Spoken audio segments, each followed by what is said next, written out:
Hi guys, this is Regina, Regina here in Hong Kong. For today's vlog is we are going to tackle about the salary here in Hong Kong. Since parating na po yung September 30 kung saan na ito po yung date and month na magka-announce po yung government kung magkano na naman ang itaas ng mga sahod, magkano naman ang salary increase dito sa Hong Kong para sa mga foreign domestic helpers. Kasi po last September 30, 2025, nag-increase po ng 100 nagiging video dahil malapit na ang ending ng 5,100 na monthly salary. Kasi nag-increase na siya last September 30, 2025. 5,100 Hong Kong dollar po talaga sa lahat ng mga naka-perma doon sa loob ng 1 year hanggang September 30. So, 5,100 Hong Kong dollars. So, magkano ito sa ating pera sa Philippine pesos? Ito po ay nagkakahalaga based sa rate ngayon. Ito po ay nagkakahalaga ng 39,553 last September 30. Starting September 30, it's more than 39K. It's nearly 40K pesos. 40,000 po. So, ngayon po, nag-aantay po ang lahat on this coming September 30, 2026 this year is mag-a-announce na naman po ang Labor Department, ang Hong Kong government dito kung magkano na naman ang itaas, ang increase, salary increase sa mga katulad naming domestic helper. So, napakaswerte ng lahat ng mga domestic helper na mag-start na magperma after September 30, 2026 dahil mag-start na kagad sila sa new minimum salary dito sa Hong Kong. For now on, hindi pa natin alam kung magkano talaga ang increase. But guys, kaya ako gumawa ng another video para sa salary in Hong Kong. Kasi last week, may nakita po tayo sa social media na may mga grupo dito ng mga Filipino.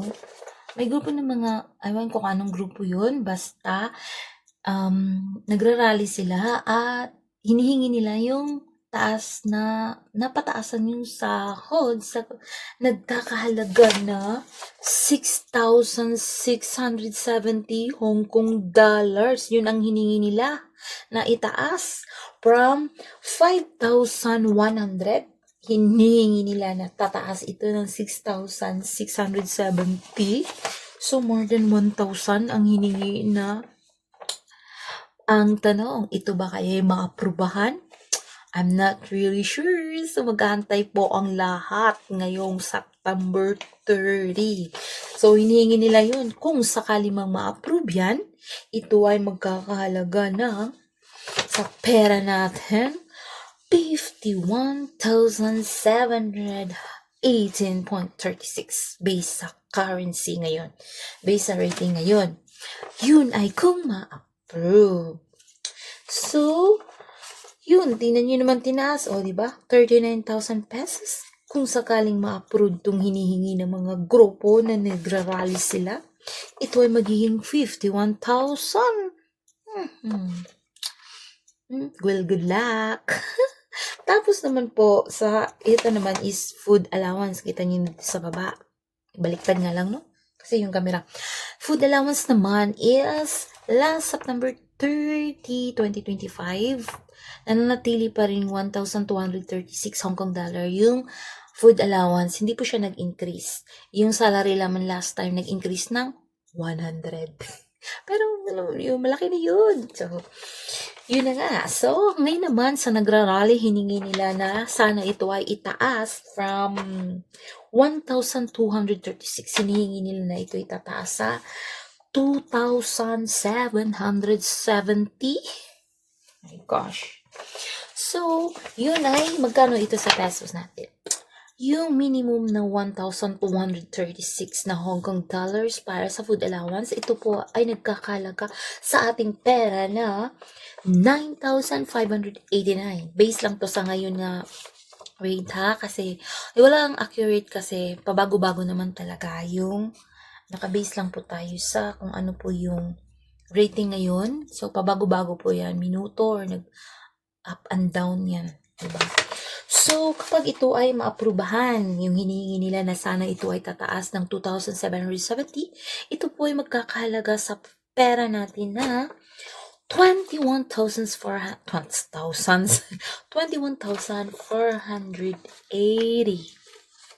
Char. Ang tanong, ma-approve kaya ito? Well, good luck na lang talaga. So, malalaman po natin yung final announcement. Ano ba to? Nagkabulul-bulul na tayo. Yung final announcement po talaga is on this coming 30th of September this year, 2026. Diyan po natin malalaman kung magkano na naman ang i-increase ng salary, guys. Alam nyo ako, nagpirma ako last 2025 August, pero hindi ko naabutan nga kasi nga September yun. So, yung August, pinasok na yung papers ko. Kaya, hindi po tayo nasali sa new salary na 5,100 Hong Kong dollar. Napabilang po muna tayo dun sa 4,990. So, hanggang 2 taon yan. Dito guys, sa kontrata, kung ano yung nakalagay na sahod mo, yun talaga ang sasahurin mo kahit na nag-increase pa yan.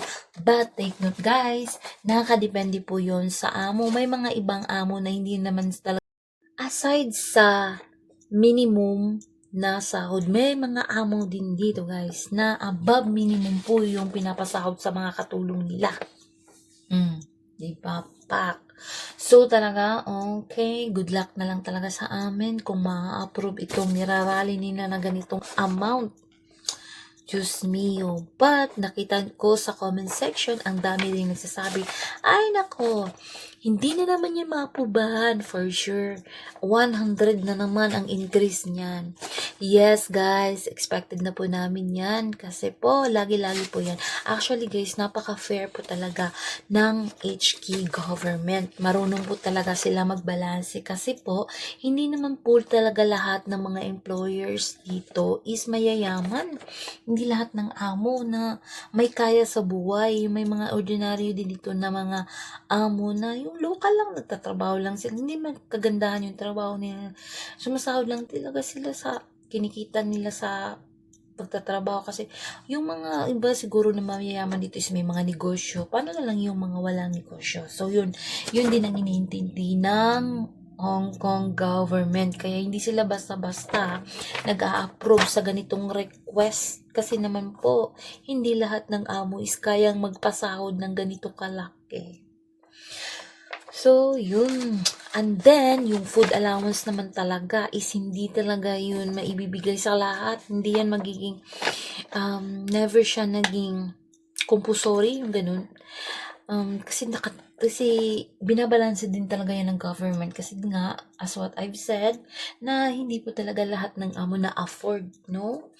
So, may ibang abo naman din talaga is nagpo-provide ng food allowance. But, majority po yung hindi nagpo-provide ng food allowance. Mas prefer nila na kakain ka rin kung ano yung kinakain nila. Ayun. So, pasahod lang. Sa sahod lang sila naging, sumusunod. Yung iba, mas prefer talaga ni amo. But, kung ikaw ay hindi naman satisfied sa pinapakain ng iyong amo, you have the right na para magreklamo. Charot.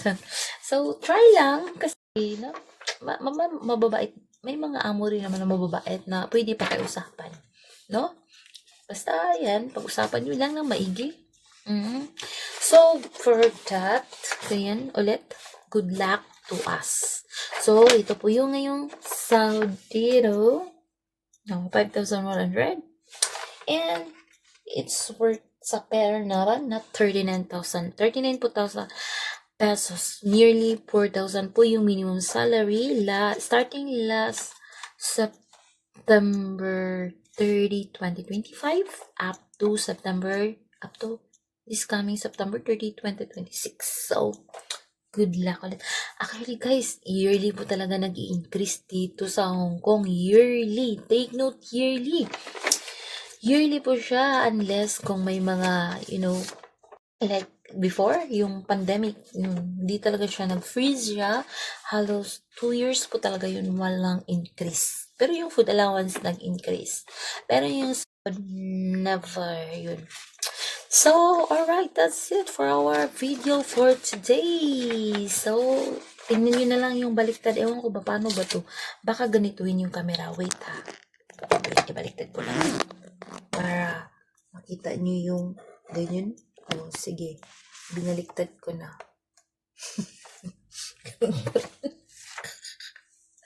So, alright guys, I hope you guys have enjoyed. Joke lang. Have enjoyed this video. Sana guys sana po nagustuhan niyo yung video nito. If you like this video, baka naman pasuyo. Like naman ang video na to. At kung hindi ka pa po nakasubscribe sa aking channel, baka naman pasuyo, pasubscribe, and we'll see you for my next vlog. Bye. Thank you so much guys.